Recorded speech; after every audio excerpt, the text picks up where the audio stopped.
Inner Voice, a heartfelt chat with Dr. Foojan. Break free from the forces holding you back. Get the life you deserve. Eliminate stress, reduce anxiety, decrease depression, and start living your full potential. Thousands have used Dr. Foojan Zeine's awareness integration theory, an evidence-based behavioral health breakthrough with incredible life-changing results. Getting rid of past trauma, having fulfilling relationships, increasing earnings, and living their best life. Now, the Foojan app is available to everyone. The app is Dr. Foojan Zeine's awareness integration theory in the palm of your hand. Download the Foojan app today.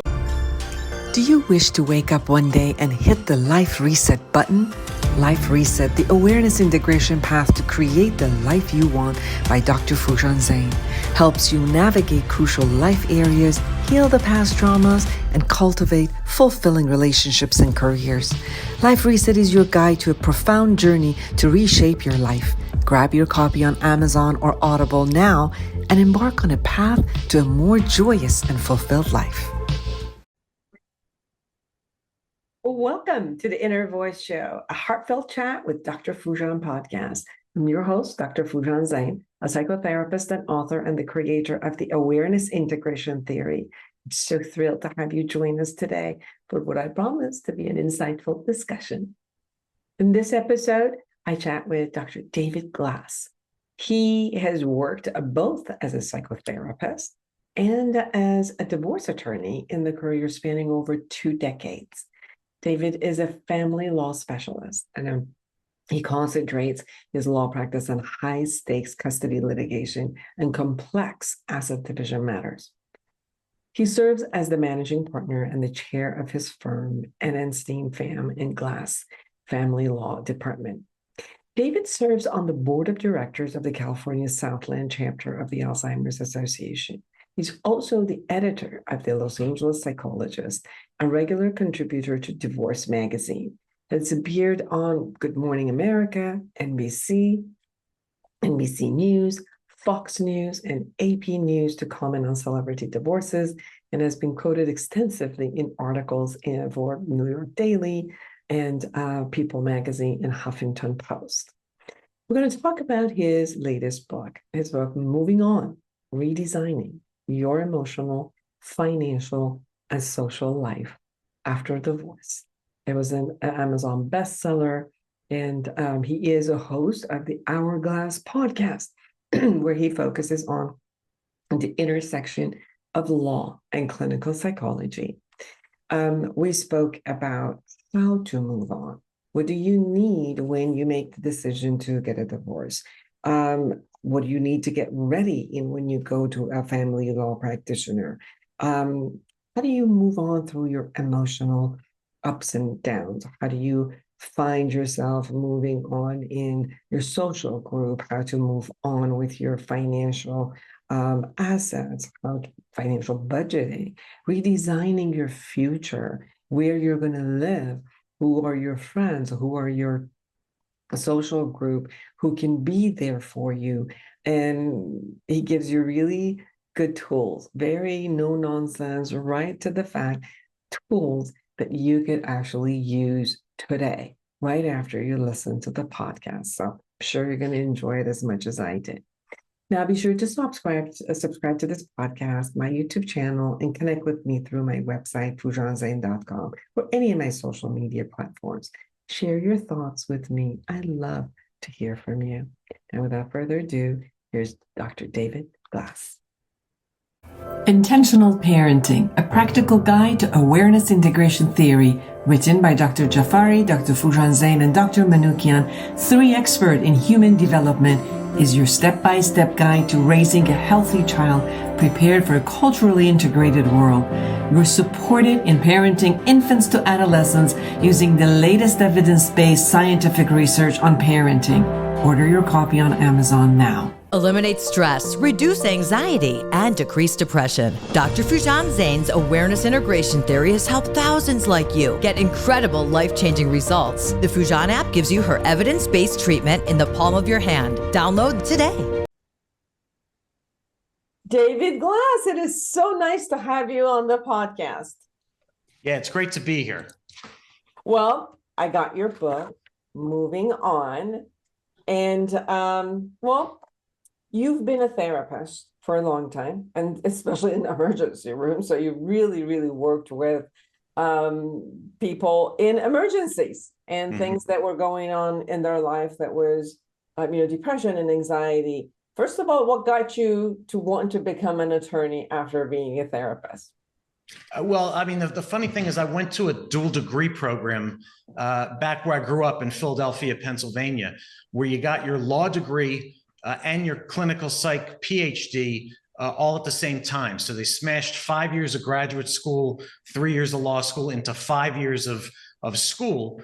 And I got into it intending to be a clinical psychologist who then dabbled in forensic psychology and taught sort of a mix of things for a clinical psychologist.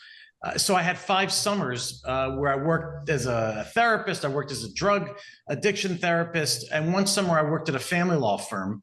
And my boss said, I know you're going to be a psychologist, but if you ever change your mind, you have a job here. And so I only practiced as a therapist for about 2 years on the East Coast in New York, and it just didn't suit me. I called up my former boss, and in 2 weeks I was down working as a family law attorney, and I really haven't looked back. I've worked with a lot of family law attorneys, and I still do. It's so much needed when you have both of those degrees and you come from both of those backgrounds. Because many times the attorneys call me like, okay, they are sitting here and fighting. This is not my forte. Please come in and handle the emotional crisis, right? Because I can't even move forward as long as these two have not really been able to communicate, because we need to move on to some, specific negotiations. And then what got you to want to write this book about moving on and supporting people to look at the path, the phases that they're going to go through, which is pretty normal. Obviously, people have different ways that they handle these phases, but pretty much the phases are kind of universal. So what got you to want to write this book for them?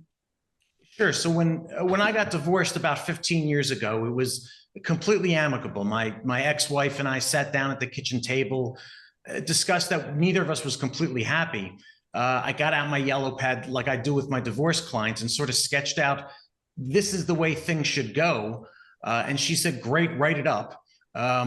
So I dictated it to my secretary. We both signed it. And, within a couple of days, we had a divorce judgment ready to be filed.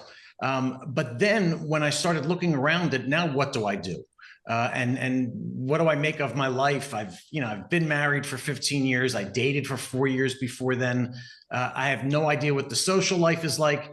And so when I was looking for books, I couldn't find any that really talked about the first year post-divorce, how to look at every aspect of your life and sort of what to do with yourself. And so it put it in my mind to write it. And a couple of years after that, I got around to doing it. Beautiful. I know that the first year, most of the time when we're looking at a marriage, usually both people are not complete emotionally and on a decision level all at the same time. Usually one person has been going through thinking about it, and by the time they're coming to request for a divorce, they've gone through some of their emotional grief about the marriage. However, the one who suddenly is faced with this matter begins their grief process at that point. And even though many of the legal issues might be handled, the grief continues in different format for both people, right? So someone who's creating the goals and moving forward, someone who is so much in their grief that they can't really even look at the future because they keep looking at their past versus the future. So can you share a little bit about the distinct differences between the two and what your suggestions are? Sure. Well, starting with the suggestions, everyone who comes in to see me to get a divorce, I send them. They don't always go, but I send them to a therapist. It's there's only so much I can do as a divorce lawyer, even with my background. But they need someone that they can talk to beyond a best friend, beyond a parent or a brother or sister, who don't have unlimited time and the wavelength and really the experience to help them through these difficult periods. So the easiest it's not easy, but the best way is to get in with a therapist. And maybe the first 3 or 4 sessions, you can complain about your ex. I could still give you the top 25 things that I found wrong with my ex-wife. But it took me a little while when I got back into therapy to really figure out what I had contributed to the dysfunction, how I had created problems. And that was very important to me, to figure that out, because I knew I was going to meet someone else, and I didn't want to, in the future, I didn't want to repeat the same mistakes I'd made previously. So getting through those periods of grief, having a therapist, I think, is key. Then secondly is just being patient with yourself. As we know, everyone works through these various stages. It's not linear. You don't go through one stage into the next, and then you graduate at the end. You're hopping around in these stages. So people need to be patient with themselves. And maybe it takes them a year, maybe it takes them 2 years. There's no strict timeline for getting over a significant relationship and then turning your attention to the future. What am I going to do next?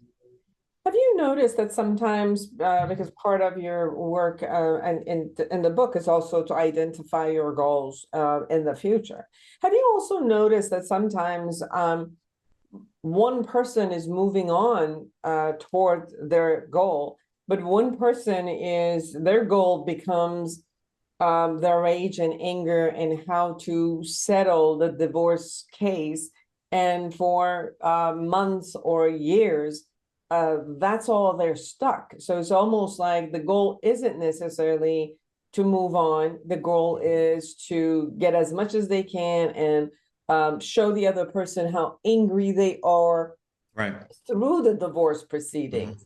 Putting the children in the middle, fighting over child custody. I'm working with one person that they're not really interested in being with their own child anyway. I mean, they're very much of a career person. And even if they're asking for the full custody, it's more about just being angry and having the conversation about finances. Well, as much as they know they're going to be having the child in a daycare, and many of the hours they're not going to be with the child. But you could see these pieces where there's so much emotions underneath these goal settings, where the goal settings are not necessarily like very logical and to the best of what works for them. What are your experiences, and what would you like to share about that?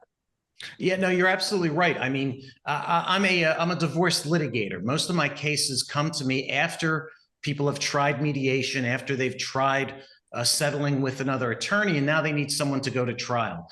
And I can tell you, after 27 years of practicing as an attorney, most of that is a waste of time and a waste of money. I mean, it keeps me in business. It keeps me and my 9 associates busy here at my firm. But I can generally predict where they're going to go and how much money they're going to spend, rather than just going in the front door. They want to go around the block, hop over someone's fence, cross a stream, go under a tunnel, and then eventually get back to the house that they could have gone in the front door.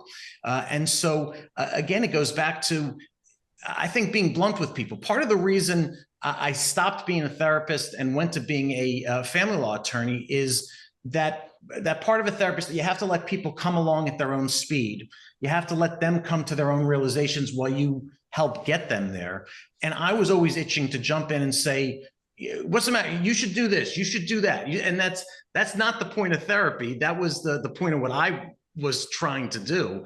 And I can be much more pushy as a divorce attorney. So I tell my people, you're not going to get anything out of this. And honestly, the smart people listen to me early on, get into mediation, resolve the nuts and bolts of the divorce, which are relatively easy to predict. California law is pretty clear as to what should happen with assets and support and custody, so that they save their energy for now planning their future. You've got a bunch of areas that you could fix in your life and you could make better. So stop looking in the rearview mirror and figure out where you want to go. Very much. I know that when people come to my office, one of the things I do is to separate these conversations, which is, your emotional grief is going to go on for a while. Mm-hmm. However, you need to make decisions on your finances on a whole different realm and not your emotions, and trying to bring these into two different categories, compartmentalization, like we compartmentalize. Yes, we're going to take care of your emotions, and that has a different type of a stage, but what you need to do, especially if you have children, this person is going to be your family member for the rest of your life. So getting into a war at this point on all of those is not going to probably be helpful, neither to you or anyone else. So part of what you also share in your book is get your emotional life on track. That's what you say in your book. So can you share a little bit about that? Sure. So, I mean, the book goes through, each chapter is a different area of your life that you can look at and say, oh, I'm fine here, I can move on to the next chapter, or really dig in. But you have to start with your emotional life first. Until you get your emotions in check, until you get yourself in a calm, thoughtful, more rational place, you're not going to be able to do any other harder work that comes later. So you've got to start with the emotional period, getting through that, and then making the decision, either I'm going to put my emotions to the side because I have important work to do, or focus on fixing your emotions. What are you really mad about? What are you really upset about? How do you feel you were wronged? But eventually you've got to turn it around to, what role am I playing in it? And I think that's a problem a lot of people have. They find themselves sitting in a muddy puddle, and they're uncomfortable. It's no fun to sit in a puddle. It's wet, it's cold, your pants are sticking to you, but they choose to sit there rather than saying, well, how do I get out? And then what do I do to fix this? They'd rather sort of wallow in whatever's bothering them. And again, everyone's bothered. Everyone goes through these stages. It's natural to be sad, upset, anxious, all these things. The question is, how long are you going to sit in it? And then what steps are you going to take to get up out of that puddle, get yourself cleaned up, and then start walking to somewhere where you're more comfortable? So what do you think people need when they're going to come to your office, for example? They're at a place that they actually have to deal with their legal issues. So emotionals aside, yes, and the emotions would, pump up and serve as a lot of how they're going to come across and what they're going to look for. But how should they get ready to go through the legal part of the separation? Because the legal part has a lot of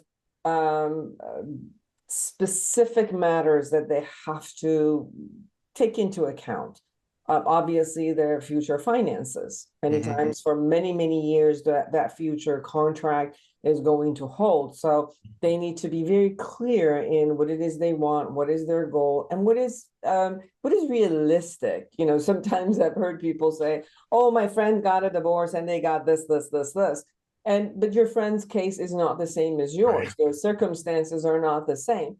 And usually I ask them to go to an attorney and, offer what it is then, and look at what is the best case scenario and what is the worst case scenario. And the truth probably lies somewhere in the middle, right?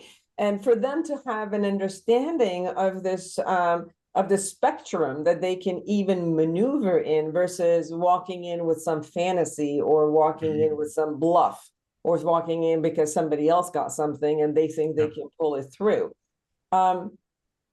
Where do you think they need to be in order to walk into your office and to be successful as a negotiator with you, with the other person? Sure. I mean, it starts with treating your divorce as a business transaction. When you got married, it didn't feel like a business, but you did have to fill out a license. You had to register with the state. You then had to make decisions about where you're going to save money, how you're going to save money, how you're going to spend money. So you're making business decisions. And every once in a while, I go back to my father when I have a business question. And most often he starts it off with, is this a business issue or is this a personal issue? He paraphrases from The Godfather. And it forces me to look back at what's the business question here. So they've got to come in with all the information that their divorce attorney is going to need. Here are the tax returns. Here are the bank statements. Here are the brokerage statements, all the raw data that you need. But then they need to start listening, and they need to ask, if their divorce attorney doesn't offer it up immediately, what's the best case scenario and what's the worst case scenario? You referred to that. Oftentimes, the spread is so narrow, it's not even worth talking about. It's going to cost you more to talk about it with your attorney rather than just jumping into somewhere in the middle. There's not enough of a spread. And even if there is a spread between your best case and worst case scenario, you have to ask first, what's it going to cost to go and try and get the best case scenario? Because it may, for example, if it's going to cost you $100,000 to get an extra $1,000 of child support, are you really going to take 100 months to pay back your investment? It doesn't make sense. Same thing with if it's going to cost you $100,000 to get another $100,000 of assets. Is that how you want to spend that $100,000, or do you want to drop it into a 529 plan for your kids' college? There are all those business decisions. So if they can, it's hard to do, but if you can come in with a segmented approach, I'm very upset. I'm not working with my divorce lawyer on my emotions. I'm working as a business person, and I'm trying to get through this as quickly and efficiently and in the lowest cost possible. That's the best way to approach it. Again, it's very hard. People come in not just with their emotions, but also with their egos, and they don't want to, quote, lose, or they want to, quote, win. And I'm always reminding them, there's no winning in family law. No one leaves with 100% win. It's impossible. I haven't seen it. And even if you get close, you've now spent a lot of money. So ultimately, it ends up being something close to a loss. Moving on, everyone.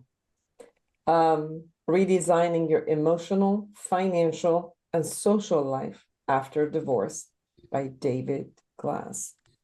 David, you talk about strengthening your support system and your community in this book. What's funny in this is that many times that support system at the beginning could also be a detriment to you. So picking and choosing your support system is so, so important. I've had people who they wanted to, they just wanted to get a divorce, and, their family sometimes put the blame on them. Like, if you did this and if you did that, and usually it's like, have you thought about your kids? Right. I was like, well, yeah, of course. So you could see this concept that as you go toward your support system, you might not get exactly the support that you asked for.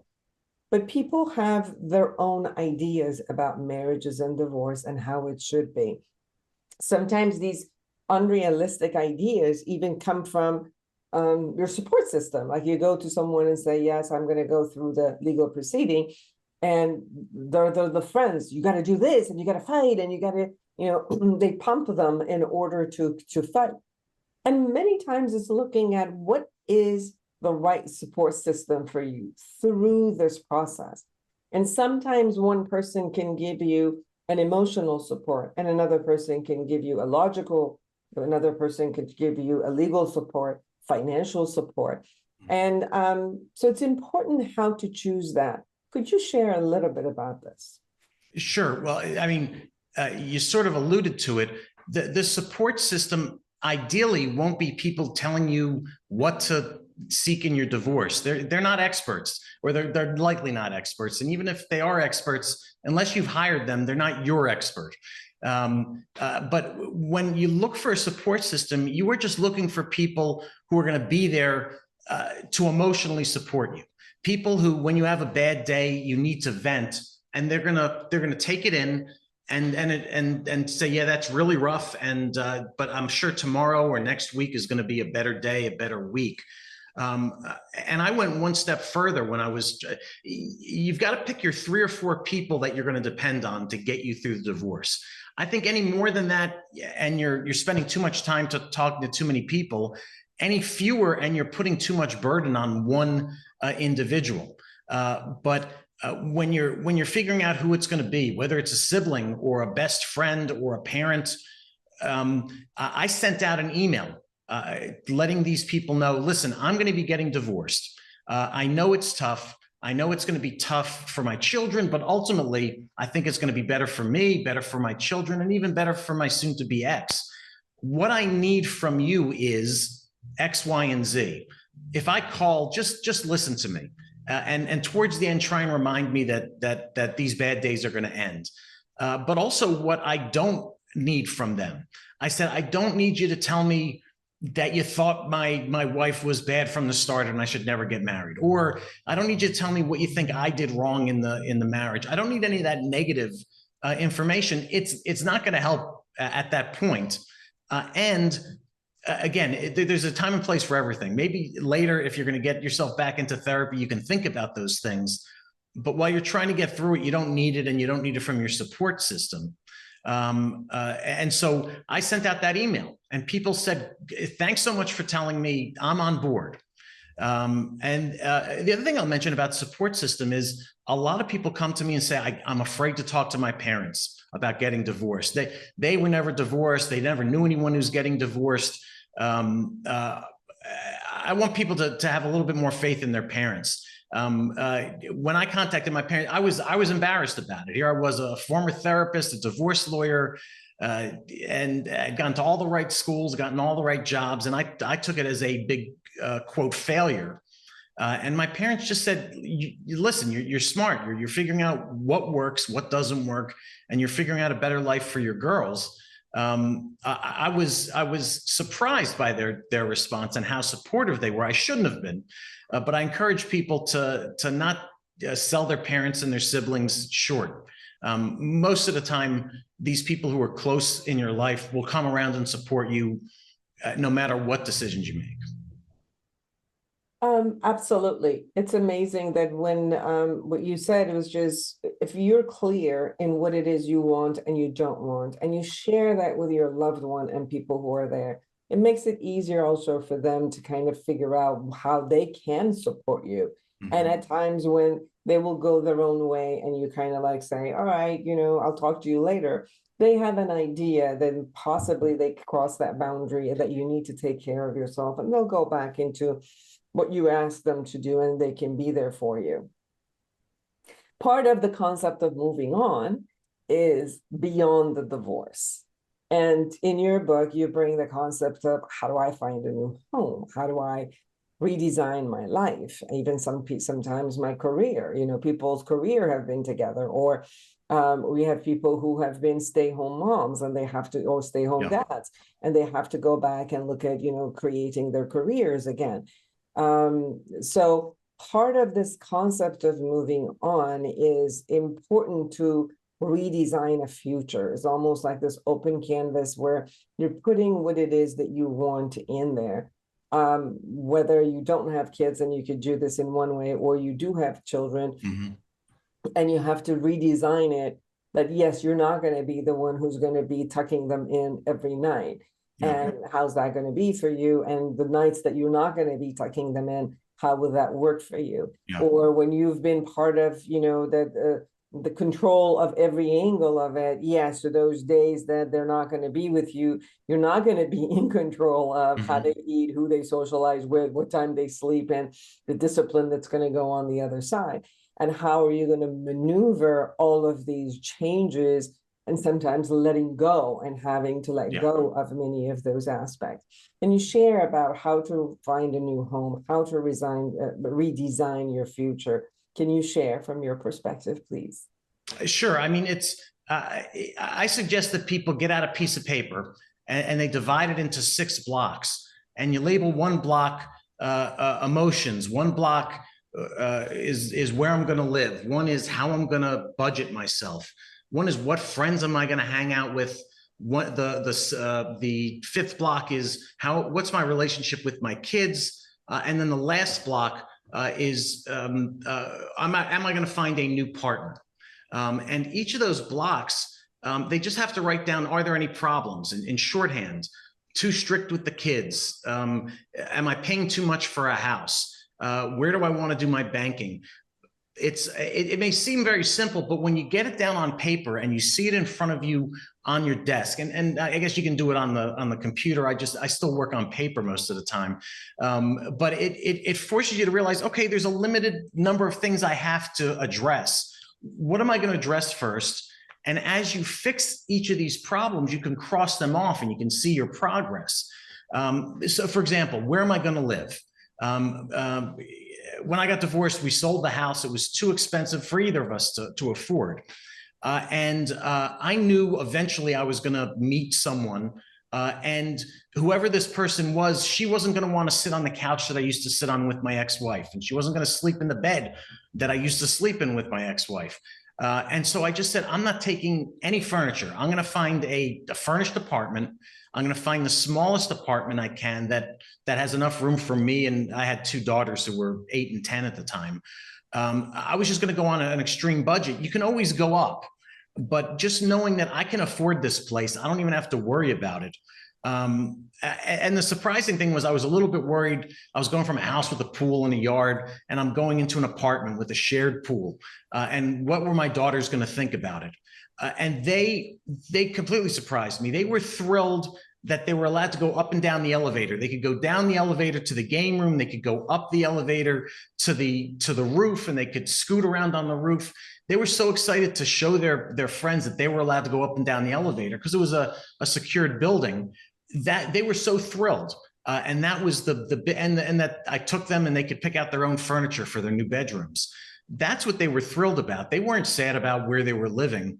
But so that's like one example where you don't have to live in the same type of house. You don't have to live in the same place. You can choose where you want to live. You can choose how you want to manage your finances. Another example is budgeting. You've got to figure out exactly what you're spending money on.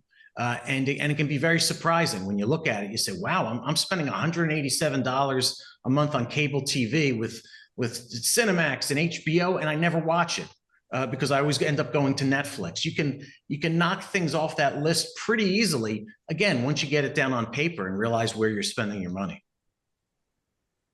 And based on what I'm hearing from you, I don't need to create a future which is solid and it's the next 20 years of my life. Can I just redesign a future which is the next 6 months and the year? And part of what you were saying, like if I'm coming from a big house to an apartment, I don't have to look at this as this is what I'm going to end up with, but this is part of the transition that I need to go through in order to complete my redesigning of the future and saying, where am I going to land? How is it all going to happen? But there is a transitional space where I can honor myself and move and make that transition of part of who I am. Even with people who stay in their home, like one partner leaves and the other person actually stays in home. Sometimes we talk about how to change that environment inside the house so that it can be theirs and it's not just the couples, but it's now their space that they have to live, even if their children are staying within the same space. And how could they change that household that it has the statement of this is a new way of being versus the old way of being. That's beautiful in how to redesign. But also you shared about how to redesign the financial aspect of your life, because you're not going to be two people coming together and doing this. You're going to be the person who's going to make some decisions. And if you haven't been in that role before, this is going to be new and you're going to have to learn some new skills. Yeah. Right. Sometimes couples, divide this managerial skills of the finances. And then suddenly the person finds like, now what do? I don't even have the skills. So it's important to be able to do that. And lastly, you also talked about entering, two different pieces. One is choose my social group.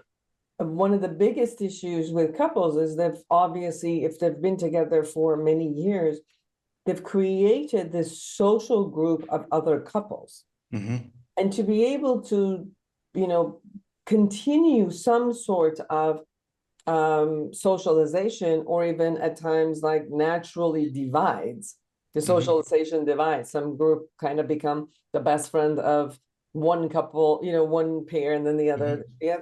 What are your experience and what do you suggest about this type of negotiating our social lives with people and friends that we've had?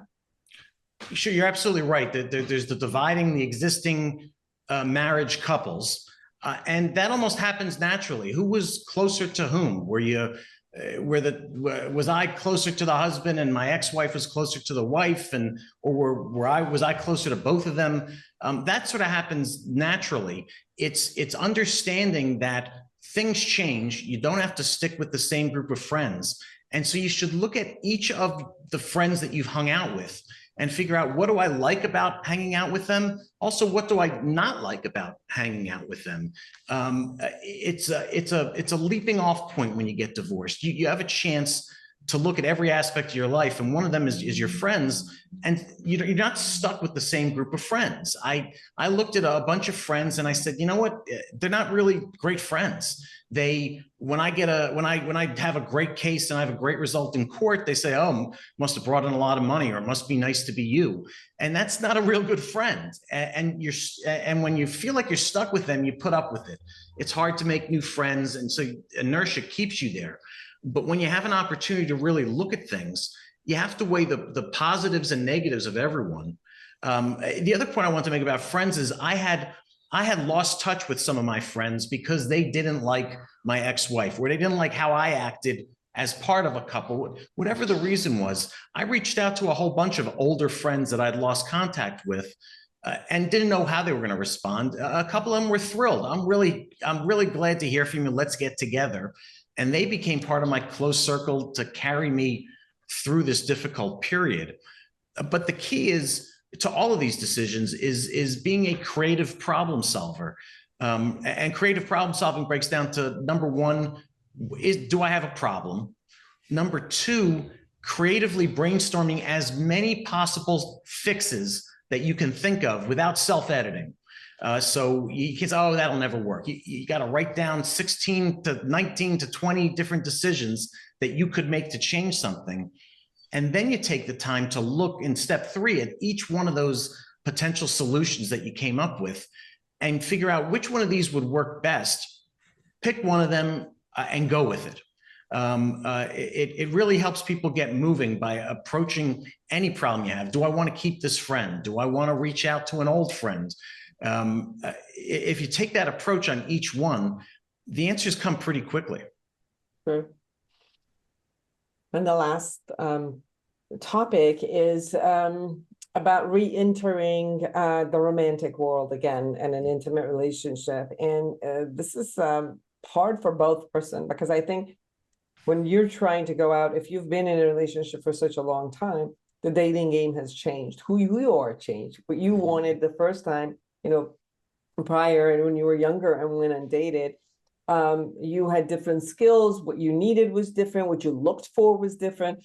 So it's almost like coming into terms of, I'm not just going to go into a dating game as if like, I'm just going to not want everything that I had with my ex, and I want the flip side. But it's to really look at, who am I and what do I need today? And do I have the skills of what it takes actually to be in a good relationship, or will I just follow and kind of cover whatever I did before, which is what you said at the beginning of our conversation, which is, it's good for me to go and reflect and see what have I done to create the result that I have today.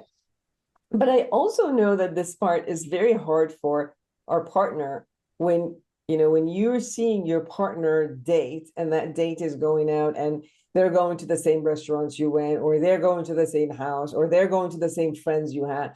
There's this like emotional uproar that happens at the beginning until the person settles.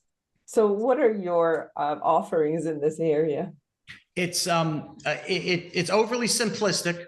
And it tells you, I haven't even looked at it from a psychological perspective. Is this good or bad or recommended? I told myself, I tell my clients, just ignore your ex. Whatever he or she is doing, that's their own business. You probably had limited ability to control this person during your marriage. You have absolutely no control over it post-divorce. And so comparing yourself to them or comparing yourself to anyone else, it's sort of the problem with Facebook and Instagram and all these social media. Oh, this person went to Mexico. This person's having a birthday party. Look at all the people they had at their birthday party. It's easy to start comparing yourself to these one shot, the best minute of the day sort of pictures. And I tell people, just it doesn't matter what your ex is doing. What's best for you? How fast do you want to move along? Again, if you're looking somewhere else at how someone else is doing, you're not really looking ahead at what you have in front of you. I don't have any answers for where do you meet your next partner. It's extremely difficult. When I got divorced 15 years ago, the Match.com and those things were all new, and I just knew to stay away from it. I said, I'm not getting online. I'm not having people see me and choose me, and me choosing people. And I got lucky how I met my wife. But by looking at other people and trying to compare yourself to other people, it never works out. It just doesn't. Very true. It's a whole new beginning that needs a lot of care of yourself and looking at the skill building that you can go through. Very much. Moving on, everyone. Redesigning your emotional, financial, and social life after the divorce by Dr. David Glass. Anything we haven't shared, David, that you really, really want people to know? Yeah, it's going to sound trite, but I consider divorce a second chance at happiness.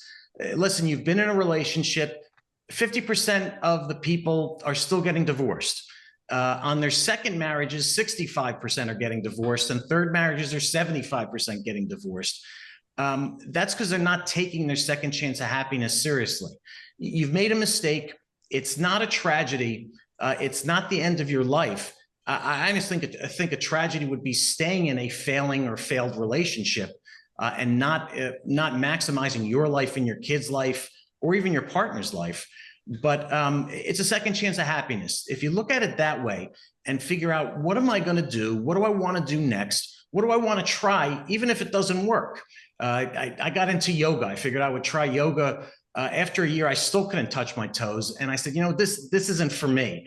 But it got me moving. And I tried something else. And then I tried tennis. And then eventually I tried pickleball. You can try all these things. And if they don't work, then drop them and go back to your list of the things you could do to make yourself happy, and then pick another one.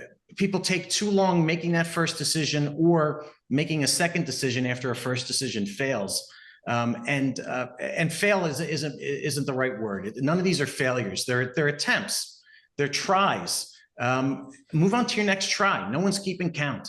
And just remember that no one goes through life without bumps and dings and falling down and coming up against things that seem insurmountable. All of us go through it. What differentiates people is how they react to it. I really like what you said, because, in different realms of our life, like, for example, in career, if you stayed in a career for 35 years and all you did was being upset and you got stuck in a career, you're going to see that as a failure. You're not going to see that as a success just because I endured a job that I didn't like for 30 years. Yeah. However, and when people leave that type of a job and move on to something that they're happy, everyone around not only sees that as a success, they'll like, great, you should have done that. Yeah. So you share it is like, okay, we are younger, we go into a marriage, possibly we don't have the right skill to choose the person or the right skill to be in a marriage. Yeah. Learn a lot. And if that's no longer working, or we don't know how to work it, then moving from a miserable marriage to singlehood to a couplehood that really works is a success. It's really not a failure. So thank you for sharing that. Sure. Where can people find you? They can find the book, movingonbook.com. They can find me by searching the term Glass Family Law. It'll take you to my webpage and my media appearances, what it costs to get divorced, all those sorts of information. Relatively easy to find. Beautiful. And you have a podcast they can listen to. Yeah. The podcast is the Hourglass Podcast. We're now in our 5th season, and we're focusing on, quote, people in the know. So people who have gone through divorce and has successfully navigated it, or gone through a job change or a friend change. And what did they do, and what tips do they have for people for essentially moving on? Beautiful. Thank you so much for taking the time to be with us.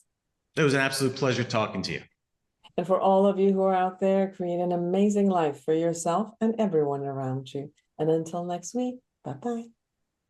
Are you a psychotherapist looking to enhance your practice? The Awareness Integration Therapy developed by Dr. Foojan Zeine is a comprehensive guide to the principle and techniques of this powerful therapeutic approach. Join the growing community who have elevated their practice and expanded their skills by embracing Awareness Integration Therapy and witnessing its life-changing impact. Order your copy on Amazon now.